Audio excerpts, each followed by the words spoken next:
ఇదో కొత్త ఫ్యాషన్గా మొదలైందండి. కరెక్ట్గా ఎన్నికల ముందల ప్రతిపక్ష పార్టీలపైన బురద చల్లుతాం, ఉంది లేనట్టు చూపిస్తాం, సినిమాలు వేస్తాం.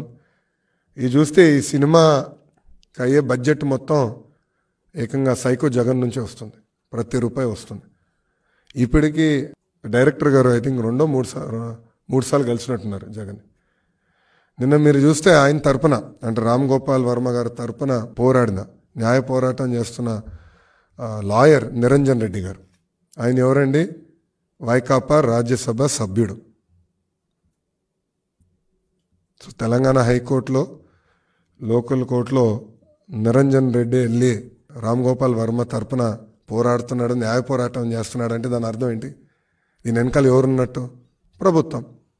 ఎస్, మాకున్న రైట్స్, రాజ్యాంగం మాకు రైట్స్ ఇచ్చింది, అది మేము కాపాడాలని కోర్టుని ఆశ్రయించాం. నిజంగానే సినిమా తీయాలంటే హూ కిల్డ్ బాబాయ్ తీయచ్చు, కోడి కత్తి పైన తీయచ్చు, ప్యాలెస్లో జరుగుతున్న అవినీతి పైన తీయచ్చు, లేదంటే ప్యాలెస్ కుట్రల పైన తీయచ్చు.